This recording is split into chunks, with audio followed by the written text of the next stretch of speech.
गांव के एकदम कोने में एक पुरानी हवेली थी, भूतिया हवेली। कोई उसके पास जाने की हिम्मत नहीं करता था। लोग डरावनी कहानियां सुनाते थे उन लोगों के बारे में जो पहले वहां रहते थे। एक रात वो लोग गायब हो गए और कोई नहीं जानता था कि वे कहां गए। कुछ लोग कहते थे कि हवेली पर बुरी आत्माओं का साया है, तो कुछ कहते थे कि वहां भूत रहते हैं। हर साल एक अंधेरी तूफानी रात को हवेली में अजीब रोशनी दिखाई देती थी। गांव में भयानक आवाजें गूंजती थीं। डर से लोग कांपते थे और अपने बच्चों को हवेली से दूर रहने की चेतावनी देते थे। लेकिन आध्या अलग थी। उसे डर नहीं लगता था। उसे डरावनी कहानियां सुनना बहुत पसंद था और हवेली ने उसे अपनी ओर खींच लिया था।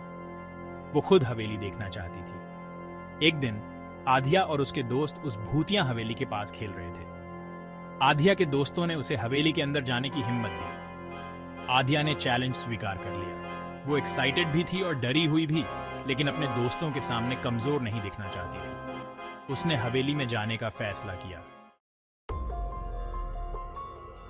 जैसे ही आध्या हवेली के पास पहुंची, तेज हवा चलने लगी और पेड़ झुकने लगे। ऐसा लग रहा था जैसे हवेली उसे देख रही हो। उसने एक गहरी सांस ली और पुराने लकड़ी के दरवाजे को धक्का दिया। दरवाजा किरकिराते हुए खुला और उसकी आवाज से आध्या की रूह कांप उठी। आध्या अंदर दाखिल हुई। उसके पीछे पीछे उसके दोस्त भी। उनके दिल जोरों से धड़क रहे थे। अंदर की हवा ठंडी और नम थी। ऐसा लग रहा था जैसे सालों से कुछ सड़ रहा हो। हर कोने में मकड़ियों के जाले लगे हुए थे और हर तरफ धूल ही धूल थी। आध्या को बेचैनी हो रही थी, लेकिन वो हवेली देखती रही। हवेली में अंधेरा और सन्नाटा छाया हुआ था। आध्या और उसके दोस्त एक लंबे संकरे गलियारे से गुजर रहे थे। उनकी आहट सन्नाटे में गूंज रही थी। अचानक उन्हें एक फुसफुसाहट सुनाई दी। वे रुक गए और इधर उधर देखा, लेकिन उन्हें कोई दिखाई नहीं दिया। कोई है क्या? आध्या ने आवाज लगाई, लेकिन जवाब में बस सन्नाटा ही मिला। वे आगे बढ़ते रहे। फुसफुसाहट फिर से सुनाई दी, इस बार और करीब से। आध्या के दोस्त डरने लगे थे और वहां से जाना चाहते थे, लेकिन आध्या ये जानने की जिद पर अड़ी थी कि फुसफुसाहट की आवाज कहां से आ रही है। वे लोग एक बड़े से कमरे में दाखिल हुए। रोशनी बस इतनी सी थी जो टूटी खिड़कियों से चांद की आ रही थी। जैसे ही वे अंदर कदम रखते हैं, आध्या को कुछ अजीब सा दिखाई देता है। कमरे के एक कोने में एक साया था। वो वहीं थम गई। उसका दिल जोर से धड़कने लगा। साया हिल रहा था। ऐसा लग रहा था जैसे वो इधर उधर झूल रहा हो। आध्या ने साये की तरफ इशारा किया। उसके दोस्त डर के मारे चीख पड़े। उन्होंने डरते डरते देखा कि साया कमरे में इधर उधर घूम रहा था, फिर वो हवा में गायब हो गया। आध्या और उसके दोस्त हक्के बक्के रह गए। उन्हें समझ नहीं आ रहा था कि ये सब क्या हो रहा है। उन्होंने उस कमरे से निकलने का फैसला किया।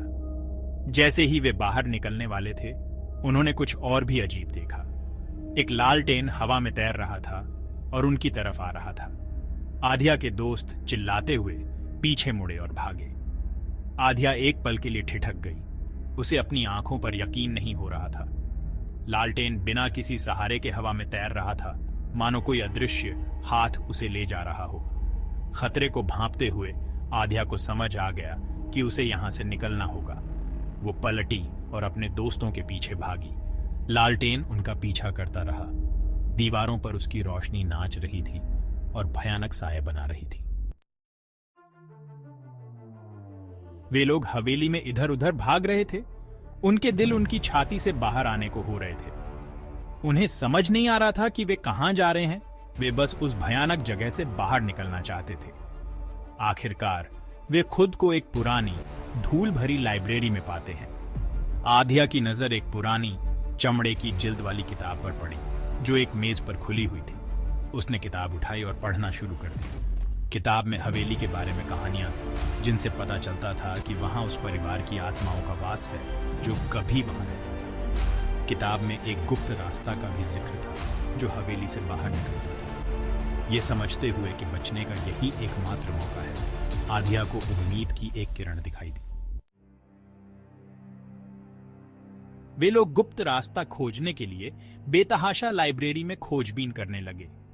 ऐसा लग रहा था जैसे समय निकला जा रहा है, क्योंकि लालटेन उनका पीछा करता रहा और लंबे भयानक साये बनाता रहा। आखिरकार आधिया को दीवार पर एक ढीली ईंट मिली। उसने उसे बाहर निकाला, जिससे एक अंधेरा संकरा रास्ता दिखाई दिया। बिना किसी हिचकिचाहट के वे उसमें रेंगते हुए अंदर घुस गए। रास्ता अंधेरा और धूल भरा था, जिसमें चूहों के इधर उधर भागने की आवाजें आ रही थीं। लेकिन वे नहीं रुके। वे जानते थे कि उन्हें आगे बढ़ते रहना है। रास्ता आखिरकार उन्हें हवेली के बाहर ले गया। वे ठंडी रात की हवा में सांस लेते हुए बाहर निकले। वे बच निकले थे। आधिया और उसके दोस्त भूतिया हवेली में हुए अपने उस खौफनाक अनुभव को कभी नहीं भूले। वे उन अजीबोगरीब घटनाओं की व्याख्या नहीं कर सके जिनके वे गवाह बने थे। क्या वे सचमुच हुई थीं या सिर्फ उनकी कल्पना थी? गांव वालों ने उनकी कहानी बड़ी बड़ी आंखें करके सुनी और उन्हें फिर कभी हवेली के पास न जाने की चेतावनी दी। आधिया जानती थी कि वे सही कह रहे हैं। कुछ रहस्यों को अनसुलझा ही रहने देना बेहतर होता है, और भूतिया हवेली उनमें से एक थी। हवेली आज भी गांव के किनारे खड़ी है, जो अंधेरे में छिपी भयावहता की खामोश गवाह है। और गांव वाले आज भी उस भूतिया हवेली की कहानियां सुनाते हैं, ऐसी कहानियां जो उनकी रूह को कंपा देती हैं।